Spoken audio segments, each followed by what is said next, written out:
Folks, welcome back to Flatirons Tuning. We are here at the shop again. We are going deep down a DCCD rabbit hole here because we got a lot of questions about, well, you've got an aftermarket DCCD controller and all these different cars. Well, how does it compare to an STI, just the factory STI DCCD? So the first thing that I thought of was Alec here in his 2006 STI, and he was kind enough to bring it down so we could drive it and compare. So that's what we're going to do. We're going to see how does an STI with the factory DCCD control compared to a GDWRX with an STI transmission, but an aftermarket DCCD controller. So we're going to hop in the cars, talk about what's similar, what's different. We're going to jump into that, but really quick before we do that, I want to say, make sure you like, subscribe to the channel, hit that hype button. All right, Alec, let's hop in these cars. Let's drive them around. Let's see what we think. Cool. Okay, so we are in Alec's 2006 STI, and we looked. And this 06 STI has the earlier STI transmission, so it has the shorter third and fourth ratios, plated rear diff, 3.545 rear ring and pinion. Now, Alec, so tell me, so where do you usually drive the car? Where is the center diff sitting currently? So usually I will keep it just on auto for normal street use and all that. I have played around in kind of lower grip situations, driving in the snow and all that. I will throw it all the way to the full lock position if it's super, super slippery, but 99% of the time it is living in auto. Gotcha, okay. And you did mention that you don't have a front sway bar. I do not. Which might seem strange to some of you, but believe it or not, I don't have a front sway bar either. Maybe more on that later. More than anything, the big question is how close is this going to feel to where my car is?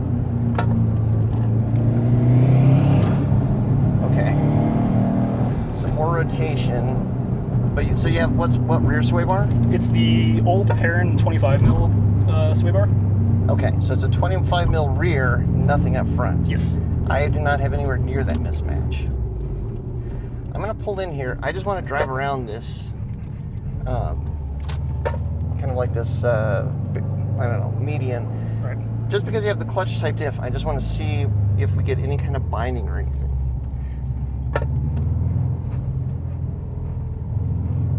I would say not. I mean, would you agree? Like, you don't usually have any binding issues in tight turns? Most of the time, if it's super tight, you can hear the inside wheel skip a little bit. Okay. But aside from that, it's pretty smooth with minimal binding. It feels pretty smooth. Okay. Yeah. So, and knowing that it's the factory plated rear diff, that kind of fits because there's not a lot of preload. It's a fairly soft setup of the rear diff because, these are street cars. They're sold to all kinds of people, and they didn't go with the crazy race setup.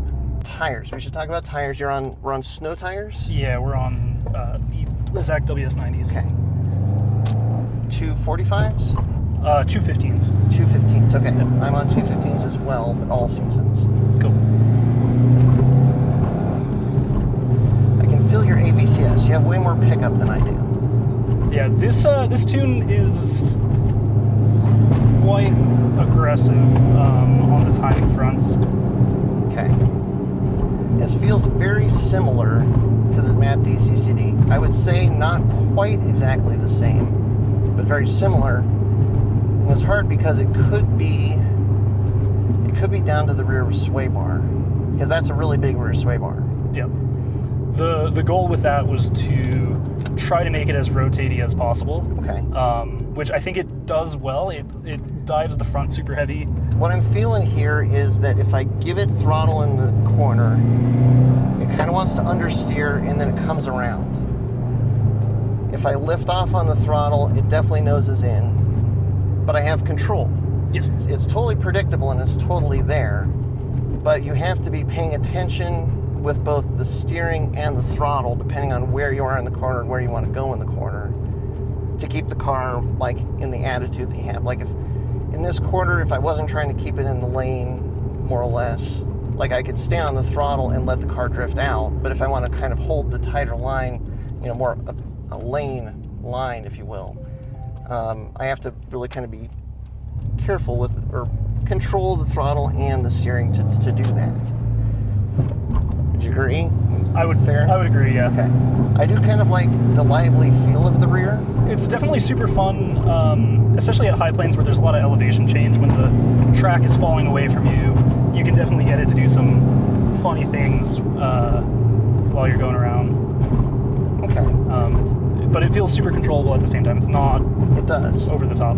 It's really similar. You still have to do steering input. So you're going around the corner, you're going kind of fast. You kind of have to still be on it with the steering to kind of keep the car where you want it to be. It's not like you don't have to give it any steering input at all. Yeah. You know what? I'm going to have you drive my car. Okay. I think. All right, so after driving your car, it feels just a little bit loose, but it could be the diff, the sway bar, snow tires, the combination all thereof. So now Alec is driving my car to see what he thinks the similarities or differences are.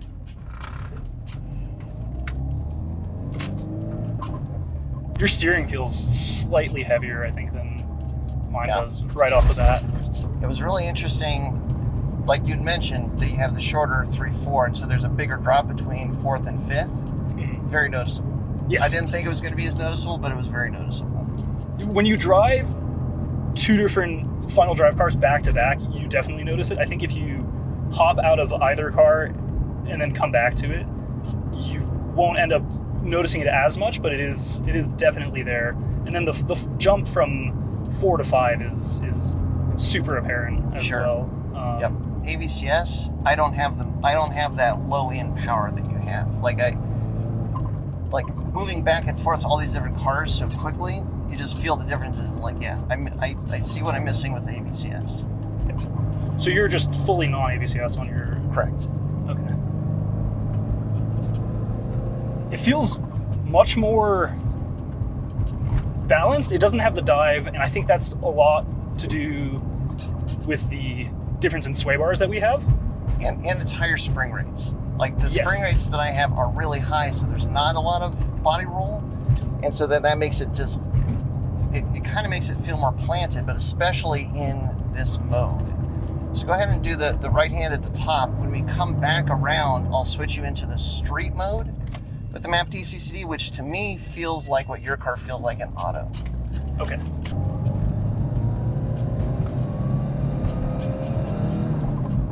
See, there's just, it doesn't have that quick pickup. Yeah. There's power there, but it's just not the same. It just takes a minute, for Yeah. sure.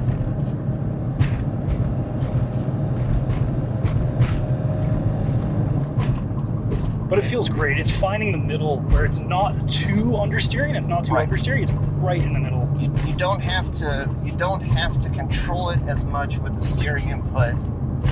You can just kind of stay in the throttle and just find changes with the steering versus having to do like bigger changes. Okay. It's close, but I think that's because of the lockup in this map.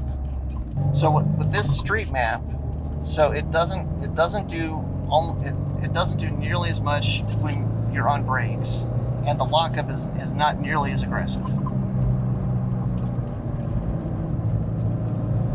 So what you might feel is that you have to do more with the front to kind of hold the line, which is like what I was kind of feeling with your car. Yeah, there's a little more cornering effort to it. And I did notice on the brakes, it still felt like it was leaning towards being a little more locked, potentially. But it still feels very squarely balanced to me, but there is a little bit more steering effort on the corner, for sure. It's a subtle difference, but it's there. Yes. My Brake brake pads. pads are squeaky. I wouldn't say that either one of them is bad, but it's just now having played around with it, I do like the Tarmac 3 map better. It definitely feels smoother as well, I think, on the locking and unlocking transitions. I might lean towards liking this a little bit more than my STI's DCCD. It's noticeable in a, to me, just smoothness way.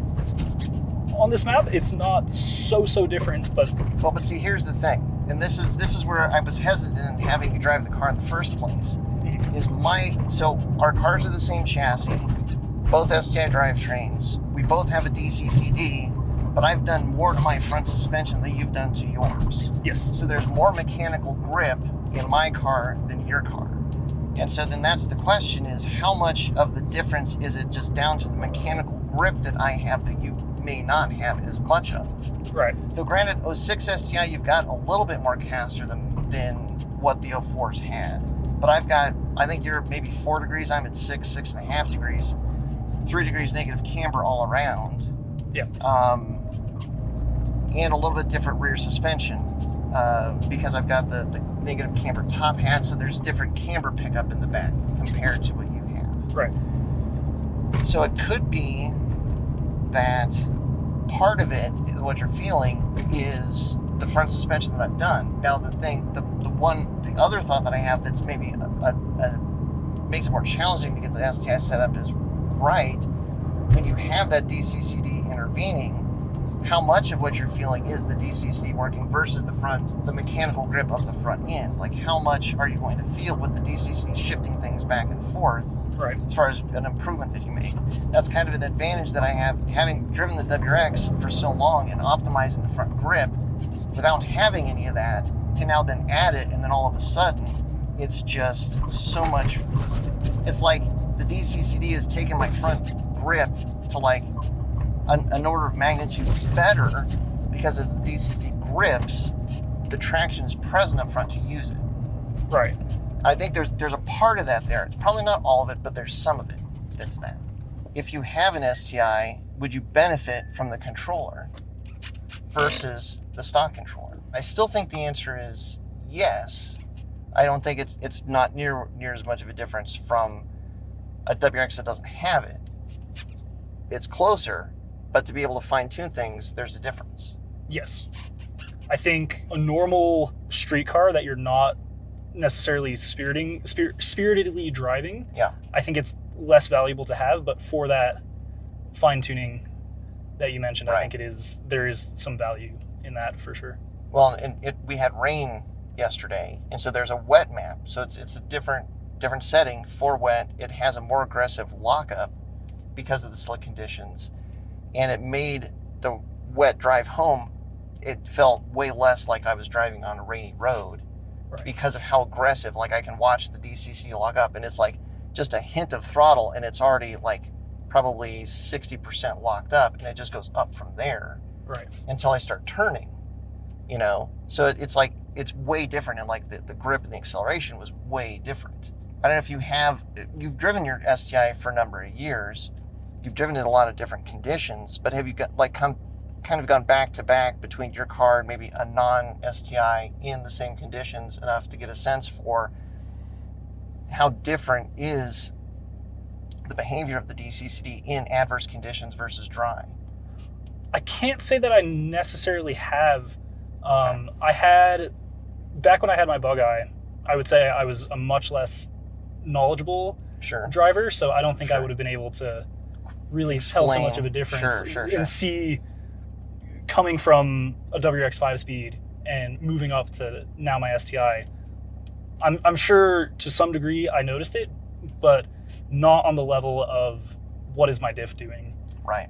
It would be super interesting to see an STI with MAP DCCD and hop straight out of that car and then hop into... Well, see, this is the thing. So now, because you can't do that with the MAP DCCD, because you can't take the center diff control offline in the STI.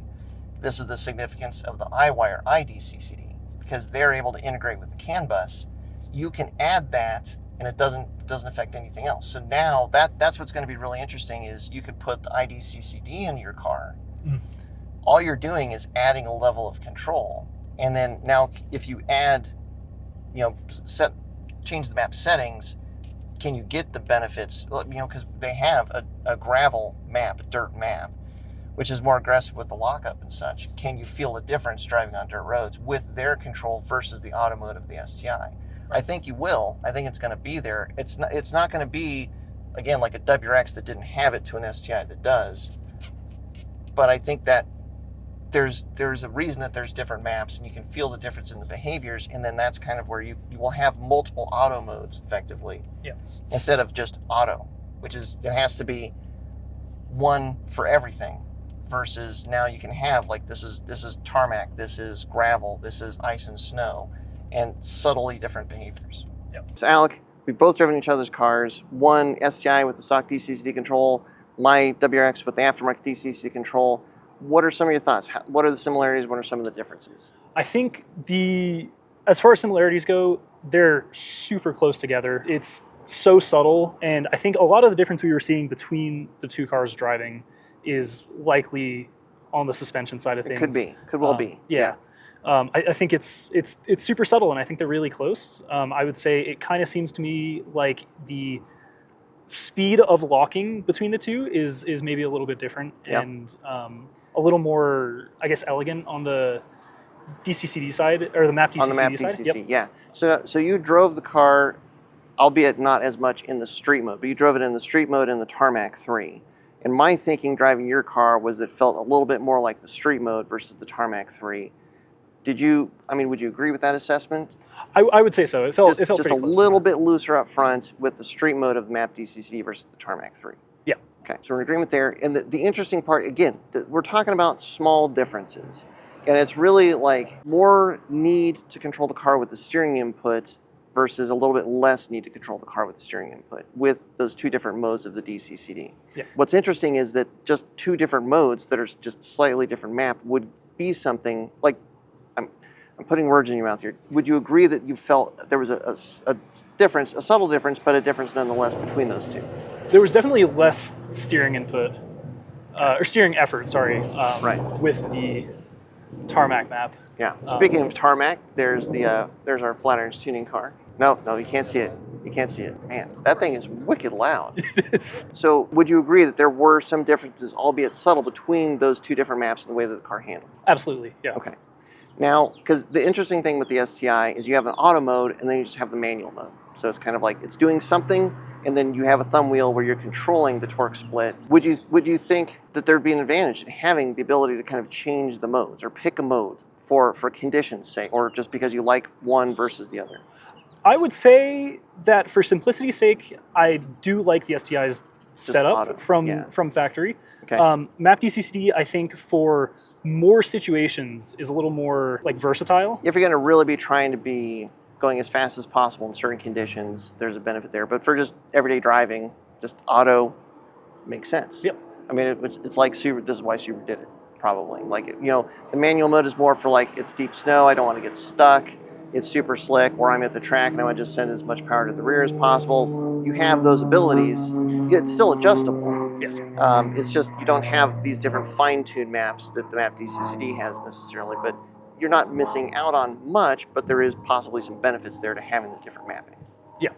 And that's something that I want to explore more, hopefully in the future. Would you agree that it would be interesting if you had the ability to control the center diff behavior in the STI?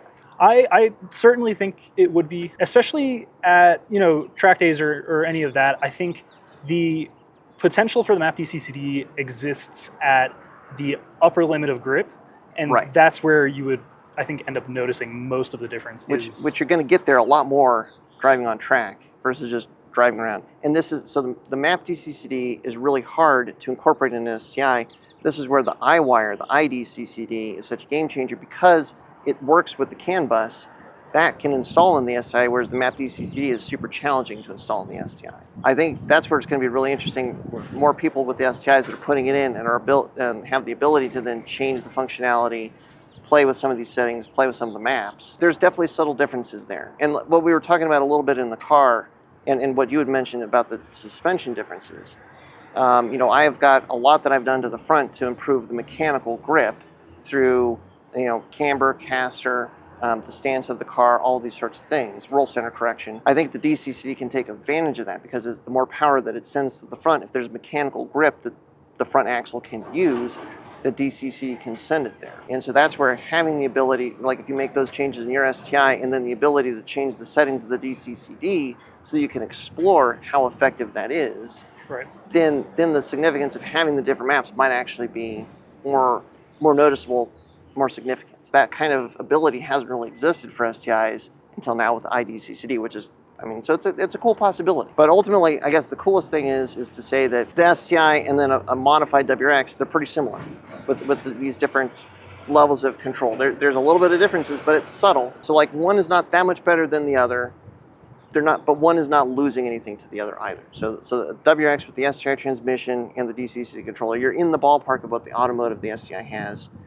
and then you can both just kind of tweak it from there. And it's going to be the subtle differences between the two. A little advantage here, a little advantage there. That's what you got.